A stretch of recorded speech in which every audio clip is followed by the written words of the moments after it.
Jim Joyce, trying to do my makeup earlier. I don't know. Yeah, this is The lighting is pretty bad. It's gonna take a lot of hair and makeup to get You me know, the pretty the for the main week. the main reason I look forward to Wednesdays also is I actually do like a proper shave for Wednesday. Not that anybody really pays attention or not, but I just feel like I don't Yeah, know. do you do a proper shave or do you shave every day or? I mean, for all of our viewers and listeners, it's a little TMI, but I shave in the shower. I go, really kind of, you know. This is what people are tuning in for, a shot of digital health and grooming tips. or as one of the previous guests, Steve Sanchez said, "Have fun on the shot." So I don't know if we're going to shorten the show name, The Shot, or not. Right, And, we might have to. We have to shorten some of the intros too. it could be edutainment, right? We're Right. educating people and entertaining people at the same time. So we're making our Yeah, own yeah, podcast category. I don't know. yeah. I think so. So we got a lot going on, right? I Yeah, think, yeah. So we did the whole coverage of the Health Excel event last week, right? that's And right. then That's right. so we boxed that off, and then we had huge results from our last guest, right? Like Melinda was off the hook. People Off, were like, off the hook. Yeah. So, I haven't refreshed today on all our visitors and views because I think our viewers slash listeners are kind of tired of listening to our stats.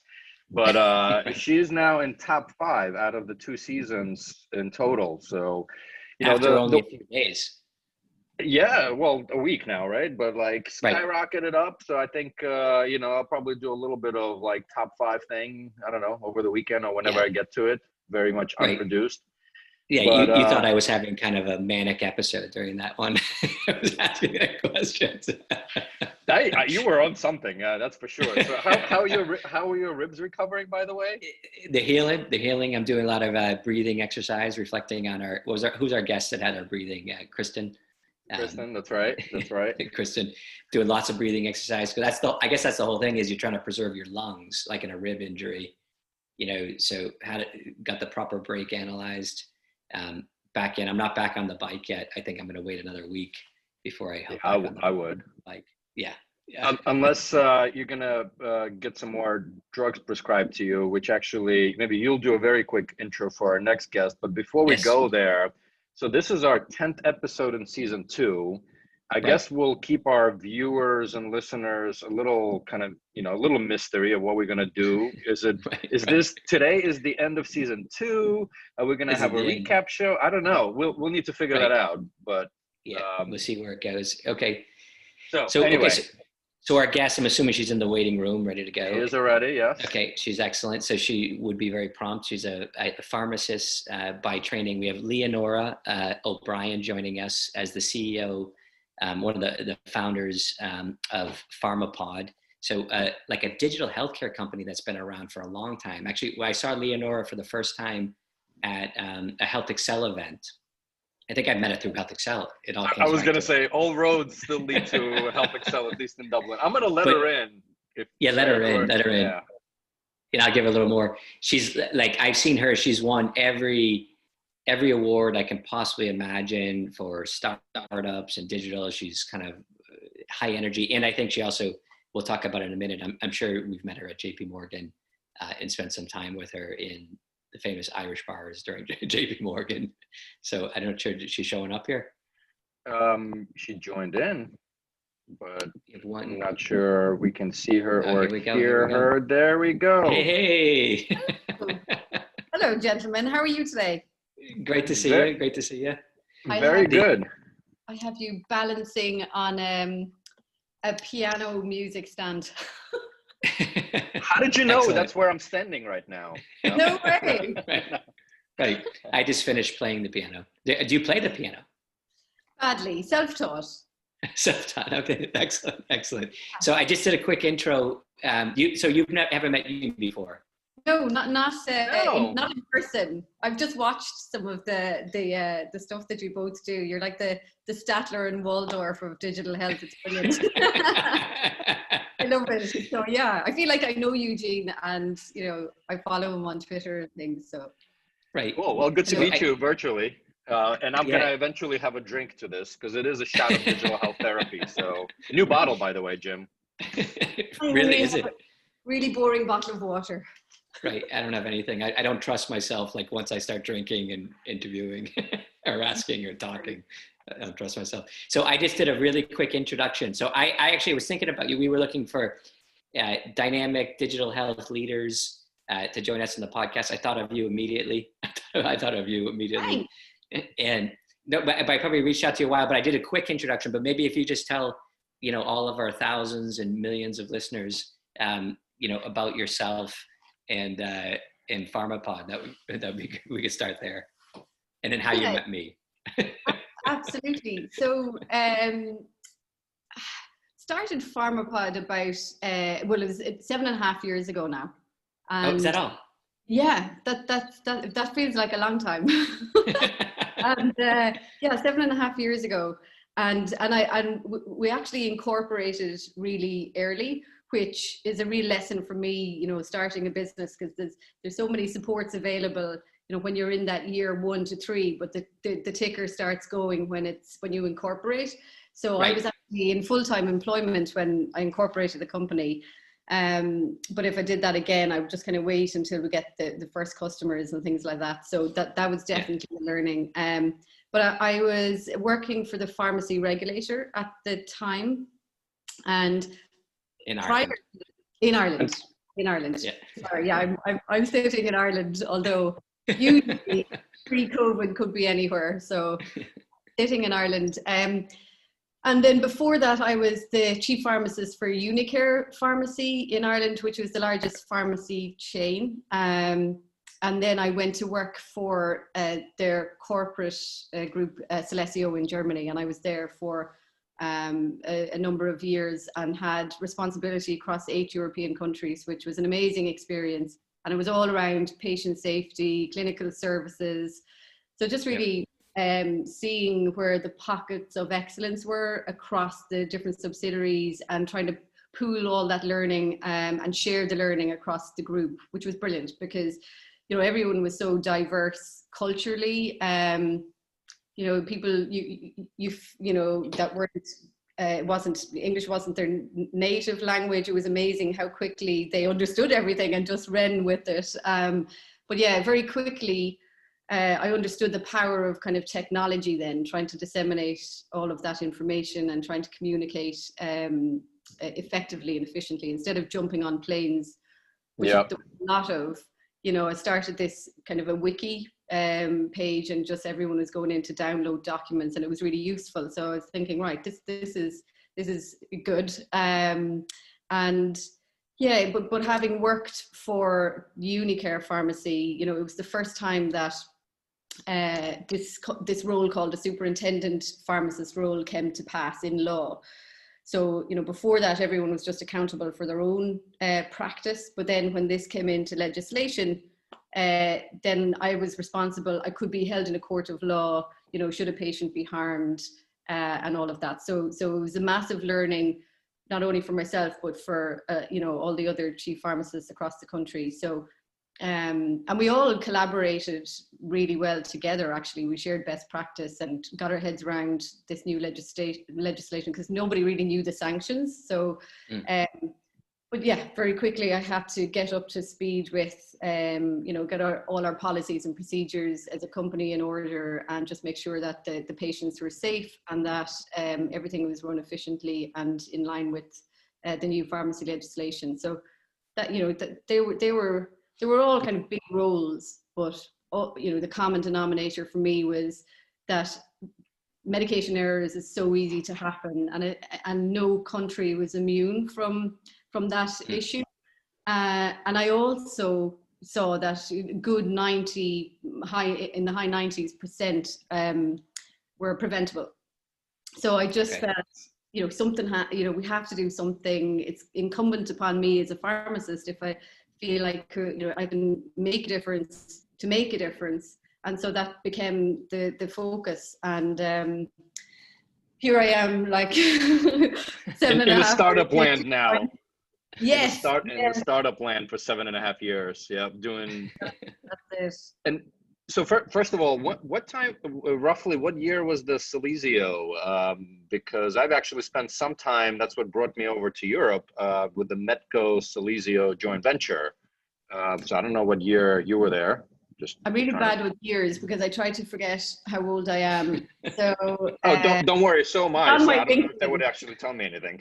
But But anyway, no, it Yeah, would I have think- been about 2011, I think. okay. So I'm trying to also, I'm bad with years too. So I don't even know why I asked, but I think I came to Amsterdam like 2012 maybe for the joint venture. Ships So passing in and out. Europe, yeah, the DocMorris crew. I don't know how much Yes. you work with, and the EAV Europa, Apotheek, Venlo, Michael Kuhler and team. So I don't know. Anyway, we can touch base offline. There's always people. We might have even passed each other on the Could trains. be. I for 1 year I spent about 3 days a week in Amsterdam Okay. Wow. for the subsidiary there, and just still have brilliant connections. We people have moved on and all of that, but we still very much keep in touch. We could have been in one of those meetings of like 100 people for the joint venture, right? Like everybody, the committees of meetings of the Right. joint venture and acquisition. But anyway, I think that whole like Celesio, like that whole project seemed to have spawned off all kinds of activity, in healthcare in general, like the attempt to kind of bring those organizations together and the acquisitions. Like I know so many people connected with that, it was, I suppose that a lot of it was kind of ahead of its time. And for example, the founder of DocMorris, I knew him well, and he was a real kind of progressive thinker, young. But then when that was founded, there wasn't much of that kind of full service online pharmacy going on at all.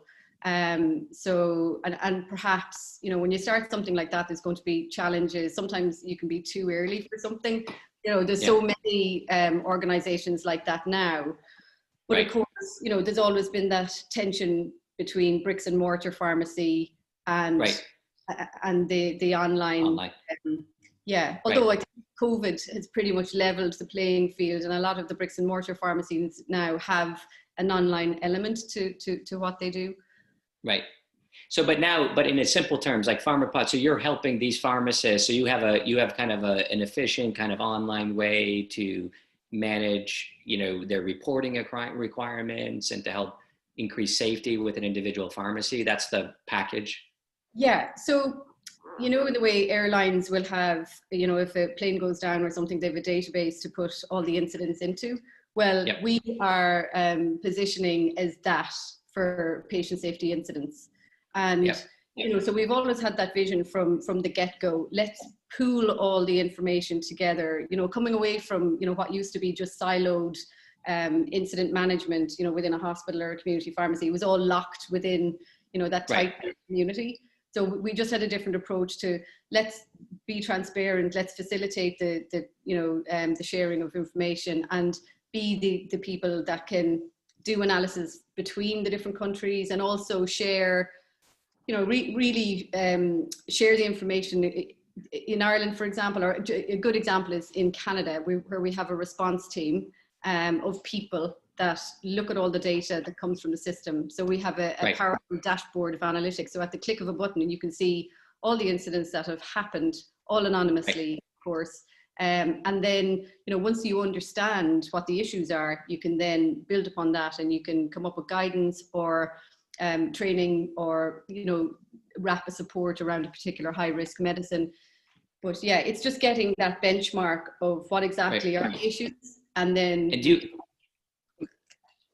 I was gonna say, does that also kind of on the recall side? So give us a couple of examples of what you mentioned also earlier, like 90% of issues could be prevented, right? So is it combination of drug-drug interactions, adverse events, or all of the above, or like where's your? Absolutely, and Eugene, there's so many. There's probably an infinite number of issues that can occur, like anywhere. Across the patient journey, there can be an issue between transitions of care, communications between healthcare professionals that perhaps it's, you know, written prescriptions by a consultant in a hospital that then gets given to a patient, and then because the pharmacy doesn't have the patient records to hand, you know, they're could be duplicating a medication, for example, because it could be written as a generic and one is a branded thing. That happens quite often, and you know, in a lot of places where perhaps somebody's ordering a repeat prescription, and you know, perhaps a receptionist is tasked with, you know, printing that out, and she sees she just clicks on a new drug, but it's actually a generic for the branded drug. So that, you know, well, not to mention PBMs, how they make money, generally speaking, right? So there are always substitutions. There are always substitutions, and so we're not an adverse drug reaction, you know, the pharmacovigilance side of it, although we do have you know, we do have a module for that, but we really have focused on the human error that it can be made, because really that's the thing you can control and do something about. That's what, you know, you can understand the gaps or the weaknesses within the system, because we try and take the individual out of it, and it's all about weaknesses in the system, you know, root cause analysis, and then, you know, planning the preventative actions and all of that. But just doing it on a national and a global scale as well. Now, Leonora, do you identify as a digital health, do you self-identify as a digital health founder, or do you think of yourself as a startup, or how do you think yourself? Because you've been doing it now for some time, right? Yeah, it's just, how do I think? It's a really good question. I think of myself as a pharmacist, although I wouldn't permit myself to dispense medication, you know, because even if you're a year out of practice, it's you know, there's dangers there. You know, medicines are evolving so quickly. So unlike Jim and I, you don't have an identity crisis. I'm a pharmacist. A pharmacist. We have professional goals, but we achieve that through technology. Got it. You know, I've always, you know, I've spent 10 years at a PBM, and obviously, you know, part of it in US, and the last, I guess, 3 years or so was out of Amsterdam. I always found that, you know, I mean, if you're healthy, you see a doctor once a year. If you're managing a chronic disease, let's call it roughly a month, but you generally see your pharmacist, you know, consistently, right? When you're picking stuff up. And I always thought it's actually a tough job, right? Because you're in the front lines dealing with patients and individuals. And by the way, whether it's retail or a virtual call, right? And you're expected to know everything. That's my perception. So I'm actually kind of curious, since you identify yourself as a pharmacist. I know you haven't prescribed, but do you know everything? But you know, you've actually hit the nail on the head there. People say to me, "But how come so many errors are happening in healthcare? You know, it's a minefield, even going into a hospital or a pharmacy or that." But you hit the nail on the head there. Medicine has evolved so much that, you know, in the pre-penicillin days, like, there was a doctor and he just had all the answers in his head. You know, he had 2 or 3 things that he could do, none of which were really effective. He could bleed you, or, you know, give you a blood kick or something. But now, you know, there's leeches. Yeah, leeches. Take a pint of blood out, but that was pretty much. Pint of Guinness. Replace it. But they used to give Guinness to babies for iron, you know. Every time you say Guinness, I'm going to take a shot of cognac. So but now, you know, medicine has become so complex that what we have is pit crews of people. So, you know, I think for every patient that's in a hospital now, there's about 11 professionals that will feed into that journey somehow. Wow. So the communication between all those healthcare professionals, there's bound to be, so it's a teamwork now. You know, it's not about one person just making decisions. It's about teamwork, and really effective communication, and making sure that everyone has the right information at the fingertips to be able to make effective decisions for the patient. Yeah, right. You know what I want to do here. I don't know where you want to go with this, Eugene, but like, so we never do.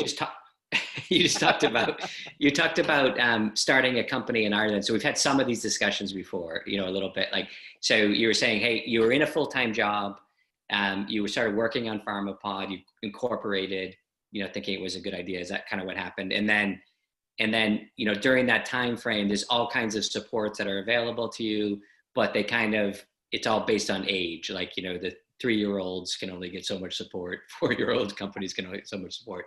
Whereas, so now you've incorporated in with Health Coach in Delaware, right? You've done it Delaware?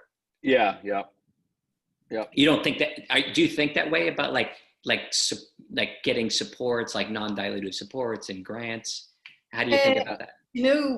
We do. And we need to put more energy into that, I guess, because you could really, I know some companies do it really well in terms of they've devised this well-oiled machine, and there's we hire somebody that just writes grants all the time.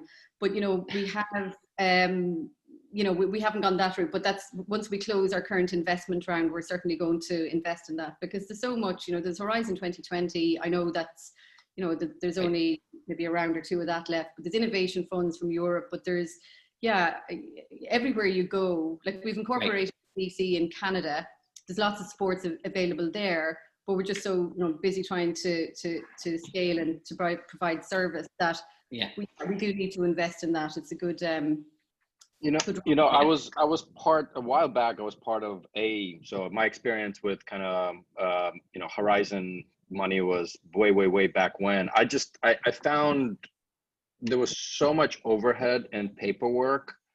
And you kind of mentioned earlier, I think you hinted, like you literally will be hiring somebody to help you with the grants and all of that. Now, on one side, it's helpful, right? It's non-dilutive cash.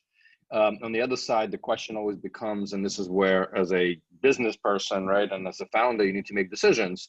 Does it add value to your business, or is it just you doing it for cash? I mean, ultimately, there's value exchanged, right, between taxpayers and yourself, but it's a tough call. I flipped on it completely. So I came in with a very kind of, like I'm not Irish American, but I'm American Irish, kind of gone the other way, moved to Ireland. when we met recently in a bar in the States, and I was like to my colleague Kathy, is that Jim Joyce? I could see him over there. Anyway. Actually, the bar has come up a couple of times. I think you were at one of the last guests we had on, or a recent guest we had on was Jacob Laporte, who was in JP Morgan in the bar that night, with I think my CEO in North America, Laura Hamilton, was in the bar. So I think we were there, it was the same night, or I don't know, I might've been in that bar more than once on that week. I am sure, Jim. I never made it to that gathering, but what bar is that again? What bar is that next? It's in. I honestly, I don't remember. I always ended up at the Clift, but okay. Yeah, and of course, it's not about the drinking. It's about the communing after and sharing learnings and all of those things. 100%. But they're not mutually exclusive, by the way. Right. Actually, you can learn a bit more. Yeah, that's true. Right, but I actually think, and then also I met you. You were, I think I'm trying to think. It was definitely through Health Excel. We were doing something like, I think we did the Healthies. Remember the Healthies? I do. I didn't remember the Healthies. Yeah. That was 2013. I remember.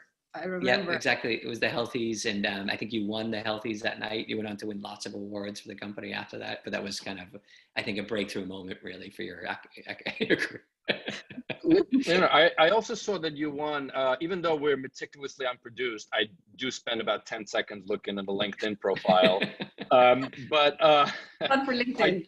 I did notice Cartier, you won some award that just stuck cool out. one. I have three beautiful women upstairs, so like Cartier just resonated with me, but I don't know.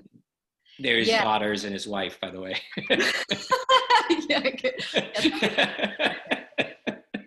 Thanks for clarifying.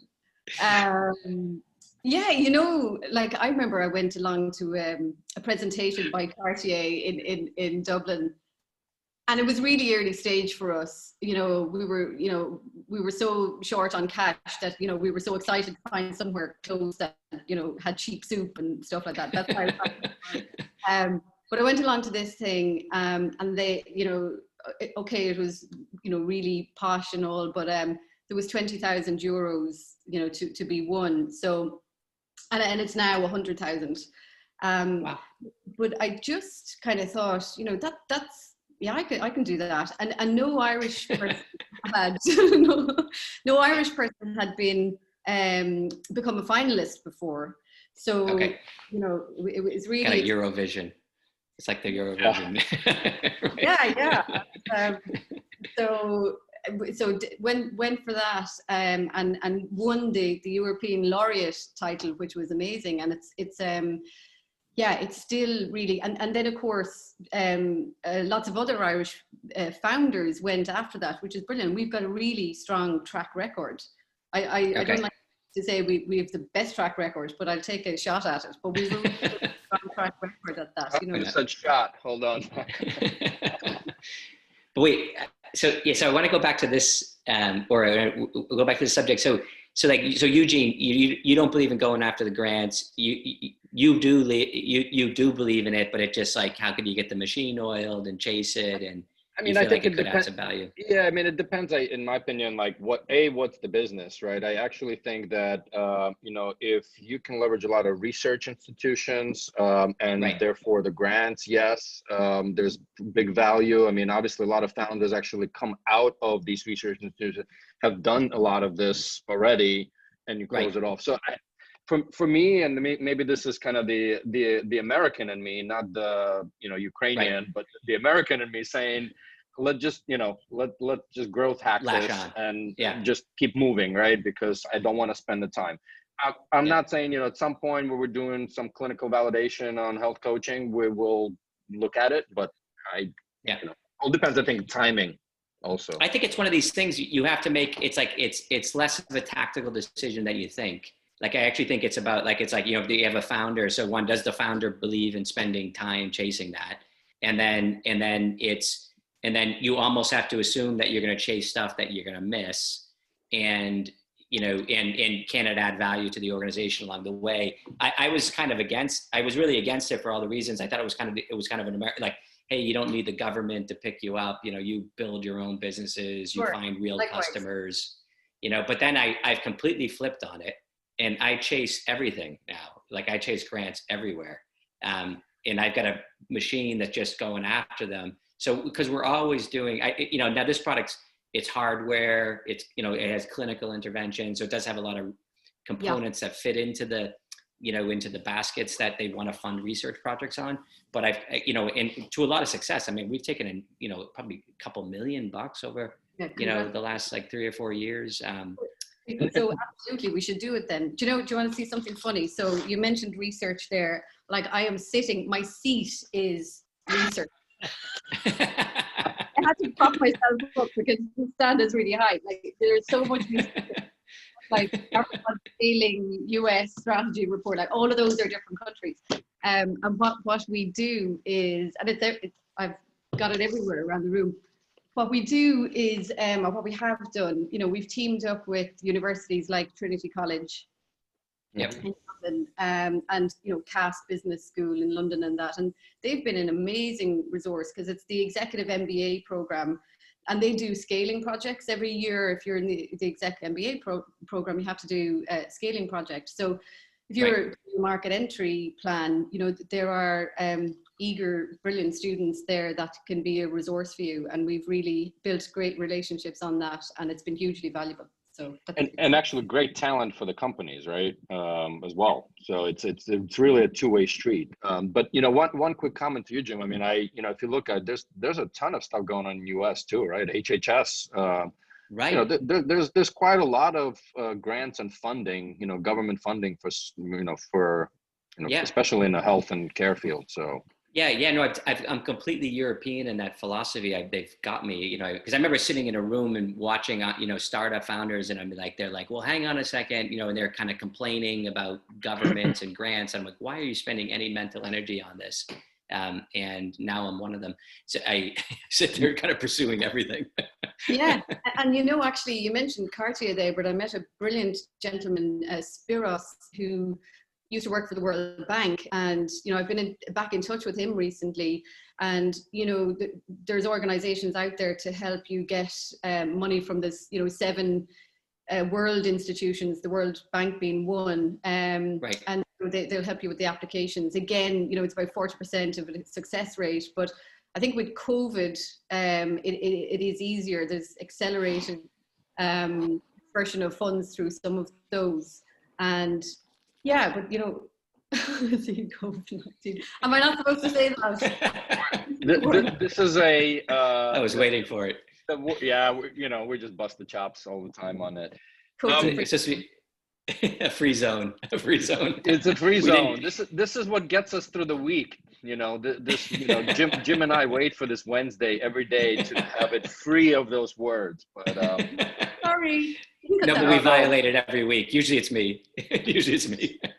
So, quick question for you. And obviously you're working with lots of pharmacies. Is it around the world, or is it Ireland and Canada mainly? I'm just more curious.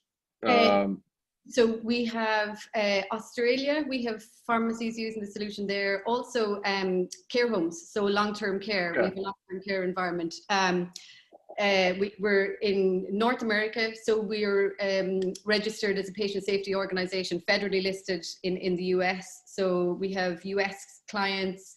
So and New Zealand, we hope to launch in this year also. UK has been, one of our first markets. We work with amazing healthcare professionals there. But, it is a global solution. So I guess, we're just going to, and it's in French as well, but we need to localize in a few more languages. But we also have a vaccination platform. So it's for vaccination consultations. It's a clinical services platform. So, we have an app for that. And so the pharmacies can go and just do their consultations, on the platform. So you get all your demographics. So just say you have 10 pharmacies, at the click of a button, you can see how the services are doing. You can do all your analysis on the demographics of the people that are being vaccinated. And this is going to come in hugely helpful when there's a COVID vaccine. So, and that does tie into our core strategy around patient safety, because, you're having a consistent best practice approach to consultations and making sure the right information is getting through to patients. And kind of follow-on question, the reason I asked where you're present, like we talk quite a lot, or it's mentioned all the time, there's a big buzzword of the digital therapeutics. And I'm actually kind of curious if you're hearing anything from the pharmacists about, prescribing digital therapeutics, and any, are there errors in that, or is it way, way, way too early? Because I honestly feel like if you ask 9 out of 10 pharmacists, if not more, they will not know what a digital therapeutic is. It's just my gut. But I don't, I've never taken a survey. Yeah, no, and it's interesting, Eugene. That's a great question, because it was only about 2 months ago, my colleague Andy, raised that we should have digital therapeutics as, we have drugs databases in each of the countries. And so that we should add the digital therapeutics to that, because it's not in there's a database in the UK called the DM+D. There's Health Canada have one for Canada, but the digital therapeutics are not in there as such. So we can't analyze currently the error rates, or the risks surrounding that. But that's definitely something that we should be doing in the future. And, we have it there on the roadmap. It's just, I guess, because the pharmacies aren't familiar yet. But yeah, you always have to be a step ahead. Yeah, I mean, I just taking this kind of on the US market. I mean, most of the PBMs I think I saw something where Peter Hames and Big Health are now in the formulary, I think, of the CVS Caremark. So it's starting to happen, right? So a lot of these. So we have to do that for US. I haven't seen it anywhere else, but that we haven't been anywhere or everywhere. So let's see. But I'll feed back, and it's obviously a growing area, so it's it'll be an interesting one to see how it all evolves. And how have you found Canada? Like, so do you think Canada, from a digital health perspective, how would you rate them? Canada as a market in terms of adopting digital health. Give a scale at least.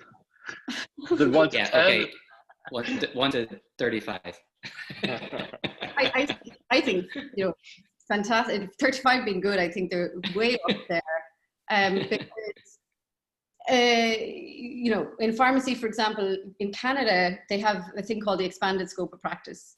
So, and that's what a lot of the countries will aspire to around the world. So they're really a blueprint for how that can be done. You know, pharmacists traditionally have just got, you know, reimbursed for volumes of what is dispensed, which really, it doesn't help us fulfill our professional abilities. So, you know, vaccinations are now reimbursed for, and, you know, there's about 12, 14 clinical services that get reimbursed for in Alberta, for example. So that's a province that is hugely ahead and used as a, you know, something to aspire to for pharmacy. So, you know, Canada is quite complex in the sense that there's different regulators across different provinces. So you've kind of 10, you know, different conversations to have and everything, and 10 slightly different regulations to deal with. But yeah, it's still a small country, and you know, people are very, they want to adopt new things, and it's a great market to work in. I really love working with our Canadian.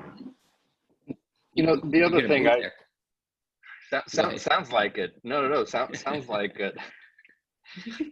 You know, when I was at the PBM, right, there was this discussion. I have actually a few friends that own pharmacies, right? You know, here in New Jersey, for example, and there's always this discussion on, you know, economies of scale and the value of the corner pharmacy that knows you. Like, I'm actually curious on what your prediction is, especially now we're kind of in this tele everything, mail order everything.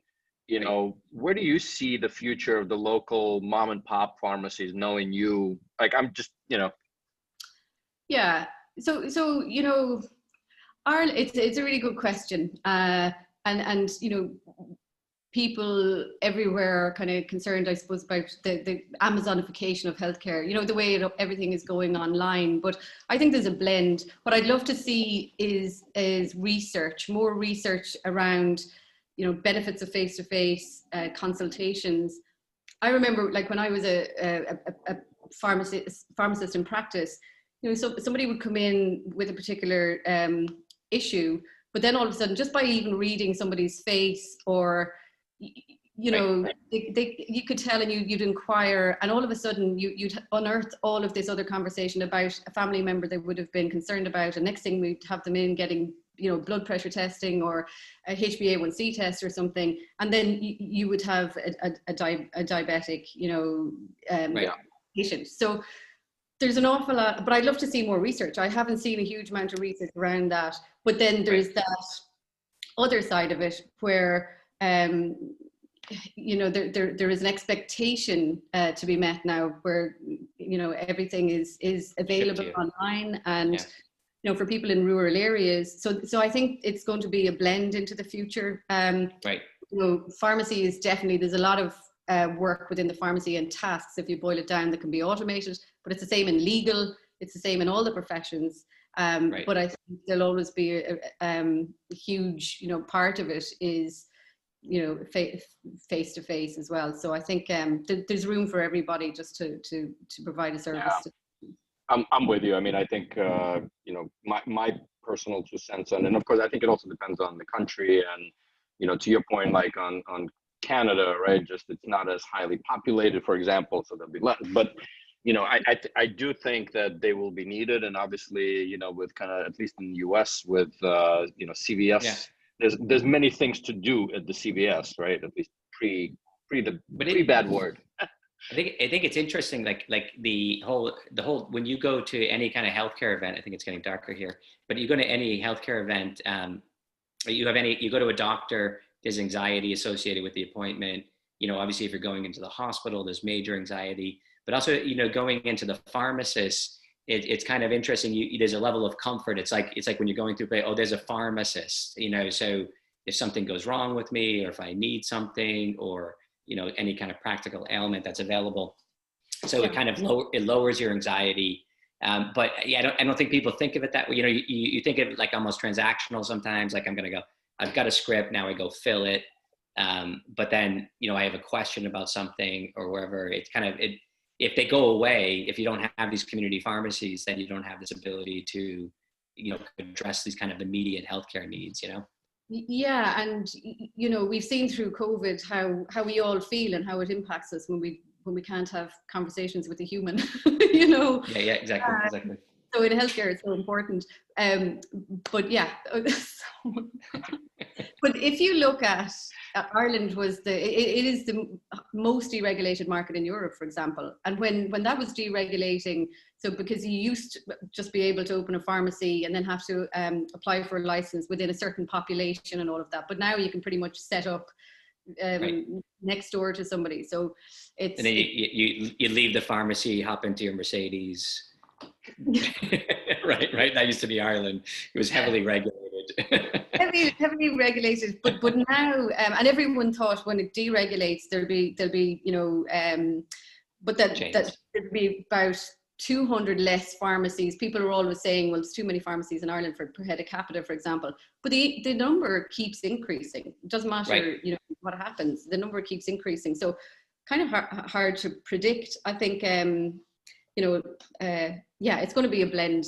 Long answer to short question. Just like with everything else, I think it's all about a balance. So on that note, I'm just looking at the time. Wow, it really flew by. We're trying to keep it. And Leonora, you know, one thing you should know, this is our final episode of season 2, whatever that means. We're not even sure. So you're the finalist.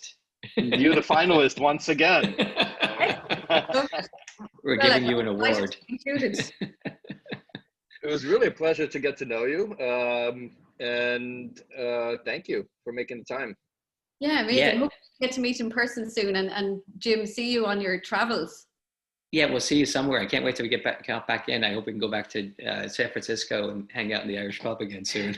Yeah, and thanks for all the chats and inspiration. You've always been a huge inspiration, you know, along the way. So you know, you've just all this knowledge and experience. So thanks. I agree. Jim inspired me to do this. So okay, no, it's nice. That's nice. So I needed a little lift. I needed a little lift today because I'm in the middle of an investment raise. So thanks. I'll take it. I'll take it. Yeah, and you've inspired us. Okay. Wonderful. Excellent. To all the viewers, listeners, hit that subscribe button or follow button, and we'll see you in season 3. Thanks a million, guys. Thank you. Thanks.